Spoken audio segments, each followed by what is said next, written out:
At 88, Jack Nicholson has finally decided to speak his truth, revealing the 6 actors he could never stand working with in Hollywood. But before we get to those names, it's important to understand the man behind the madness. Jack Nicholson was born John Joseph Nicholson on April 22, 1937, in Neptune City, New Jersey. His early life was marked by mystery, confusion, and emotional struggle. Raised by his grandmother, he spent most of his childhood believing she was his mother and that his real mother, June Nicholson, was his older sister. It wasn't until 1974, when a Time magazine reporter uncovered the truth, that Jack learned who his parents really were. That discovery shattered him. It forced him to look at his entire life differently. The shock, betrayal, and confusion gave him a certain depth, a darker edge that later became part of his screen identity. His characters often carried that same mix of pain and intensity that Jack lived with for decades. Growing up without knowing the truth about his family gave him emotional complexity and a sharp, rebellious spirit. That toughness and unpredictability became a trademark of his work, setting him apart from almost every actor of his generation. Nicholson's path to stardom was anything but easy. After moving to California, he took a job at MGM's animation department, where he worked on storyboards and sketches for Hanna-Barbera cartoons. But Jack knew he didn't belong behind a desk. He wanted to perform. Acting was calling him. He began taking small parts on television and in low-budget movies throughout the 1950s and early 1960s. He worked relentlessly, refusing to give up even when no one seemed to notice him. Roles in The Crybaby Killer 1958 and The Raven 1963 didn't bring fame, but they gave him something more valuable: experience and confidence. Jack became known for his boldness, an actor unafraid to experiment, to take chances, to play characters that most others avoided. Then came 1969, the year everything changed. His performance as the eccentric lawyer George Hanson in Easy Rider made him an overnight sensation. The role earned him his first Academy Award nomination for Best Supporting Actor and introduced audiences to a new kind of movie star, one who could be both charming and dangerous at the same time. That single role launched Nicholson into a league of his own, the beginning of a golden era that would soon make him one of the most admired and unpredictable forces in cinema. After Easy Rider, Jack Nicholson became the face of a new generation of Hollywood, bold, free, and unwilling to follow the old rules. Directors loved his unpredictability, and audiences couldn't take their eyes off him. In 1970, he landed a role that would define his early career, 5 Easy Pieces. Playing the emotionally detached pianist Bobby Dupia, Nicholson brought a raw, human honesty to the screen that was unlike anything people had seen before. His performance earned him his first Academy Award nomination for Best Actor and made him a household name. From that moment, Jack wasn't just an actor, he was a phenomenon. Every film he touched turned into a study of power, madness, and humanity. His charisma was electric, his smile menacing yet magnetic. He could make audiences laugh and fear him in the same breath. Throughout the 1970s, Nicholson built an extraordinary list of performances: Carnal Knowledge 1971, The Last Detail 1973, and Chinatown 1974, each role deepening his reputation as one of Hollywood's most daring and brilliant performers. Chinatown, directed by Roman Polanski, was a masterpiece of mystery and darkness, and Nicholson's role as private detective Jake Jitz earned him another Oscar nomination. The film's haunting atmosphere and Jack's unforgettable performance solidified his place as a legend in the making. But it was in 1975 that Nicholson delivered the performance that would define his career. One Flew Over the Cuckoo's Nest, playing Randall P. McMurphy, a rebellious man fighting against an oppressive mental institution. Nicholson gave one of the most powerful performances in film history. The movie swept the Academy Awards, winning 5 Oscars, including Best Actor for Jack. That moment wasn't just a victory, it was a coronation. Jack Nicholson had become the voice of rebellion in Hollywood, the symbol of anti-establishment spirit in a time of change. Behind the fame, though, Jack's personal life was a whirlwind. His intense relationships and wild lifestyle often made headlines. He was linked to some of the most famous women in the industry, from Angelica Huston to Michelle Phillips, but Nicholson always resisted being tied down. He once said, "I'm not afraid of commitment, I'm afraid of being bored." That attitude, both charming and reckless, became part of his legend. As his fame grew, So did his reputation for being difficult, and that's where his problems with certain co-stars began. Some called him intense, others said he was impossible. And soon, Hollywood would see the darker side of Jack Nicholson emerge. By the late 1970s and into the 1980s, Jack Nicholson wasn't just a movie star, he was a cultural icon. His grin alone could steal a scene, and his unpredictable nature made every performance unforgettable. But that same intensity that made him great on screen often created chaos behind the scenes.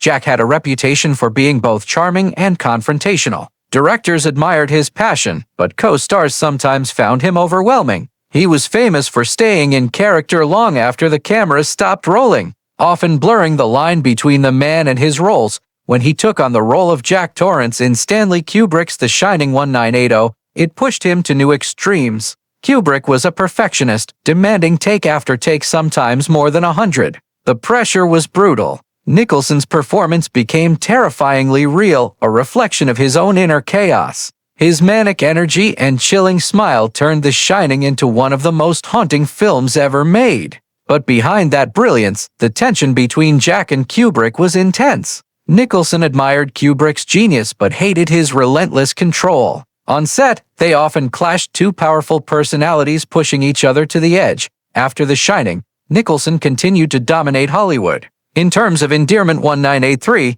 he played a reckless astronaut who falls for Shirley MacLaine's character. The film was a massive success, and Nicholson's performance won him his second Oscar, this time for Best Supporting Actor. By now, Jack was untouchable, a living legend. Yet, fame came with its own demons. His relationships grew more unstable, his temper more unpredictable. Co-stars began to whisper about his mood swings, his arrogance, and his refusal to compromise.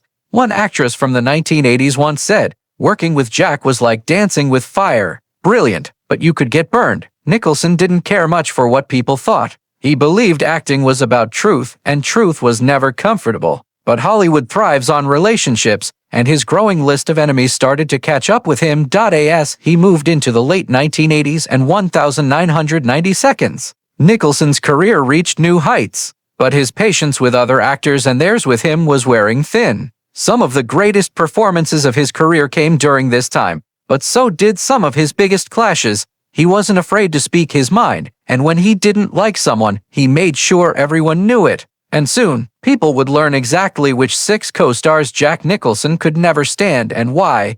Jack Nicholson may have been Hollywood royalty, but even kings have rivals and enemies. Behind the camera, there were actors who tested his patience, clashed with his ego, and left a mark on his legacy for all the wrong reasons. The first name on that list was Shelley Duvall, his co-star in The Shining. Their relationship on set was one of tension and exhaustion. Stanley Kubrick's endless retakes pushed Shelley to her breaking point, and Nicholson's intensity only made it worse. Duvall later said that the experience was unbearable. Jack, meanwhile, felt she wasn't strong enough for the role. The two barely spoke after filming wrapped. Next was Meryl Streep. During the filming of Ironweed 1987, Nicholson admired her talent but found her process frustrating. Streep was methodical and emotionally precise, while Jack thrived on spontaneity and chaos. Their clashing styles led to quiet resentment. Though they delivered powerful performances together, Nicholson later admitted she was too perfect, a comment many believed was a subtle jab. Then came Tom Cruise, his co-star in A Few Good Men 1992. Cruise was young, disciplined, and obsessed with control, the complete opposite of Jack's laid-back, improvisational style. On set, Nicholson reportedly grew irritated by Cruise's seriousness and need for structure. Still, their tension created magic on screen, especially in the legendary courtroom scene where Jack's "You can't handle the truth" line became immortal. The fourth was Angelica Huston, not just a co-star, but a woman he loved deeply. Their on and off relationship spanned 17 years, filled with passion and heartbreak. Huston adored him but grew tired of his infidelities and emotional distance. When their relationship finally ended, Nicholson was devastated. He once said, "Angelica was the love of my life, but I broke her heart." Another name on that list was Danny DeVito. Despite starring together in terms of endearment and hoffa, Nicholson reportedly found DeVito's humor tiresome off-screen. Their friendship was friendly in public but cold in private. Jack respected DeVito's talent but couldn't stand his constant jokes during serious moments. And finally, Leonardo DiCaprio. During the filming of The Departed 2006,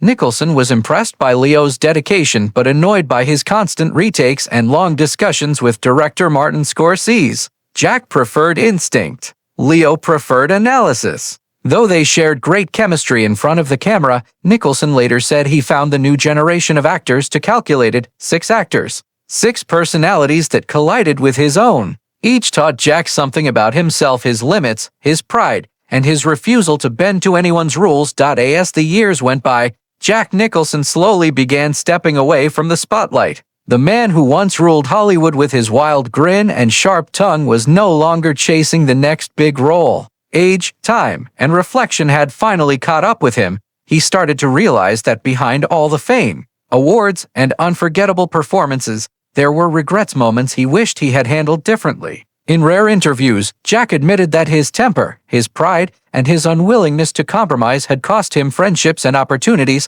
"I've always been my own man," he once said. But sometimes being your own man means standing alone. His health began to decline quietly in the late 2010s, and rumors spread that he was battling memory problems. While he never confirmed anything, Nicholson chose to live a quieter life away from cameras, spending his days in Los Angeles surrounded by art, music, and memories of a life fully lived. Despite his flaws, Jack Nicholson's legacy remains untouched. He's one of the few actors to have earned 12 Academy Award nominations, winning 3 Oscars, and leaving behind a body of work that continues to inspire generations. From Easy Rider to The Departed, his performances redefined what it meant to be fearless on screen. Those who knew him best say that behind the ego and unpredictability was a man who deeply cared about his craft. Every outburst, every clash, every intense moment on set, it all came from his hunger to make something real.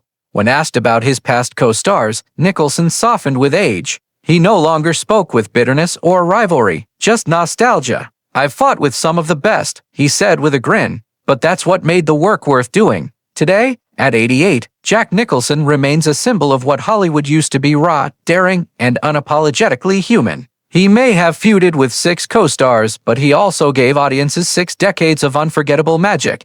And maybe that's the truth about Jack. He never cared about being liked, only about being remembered.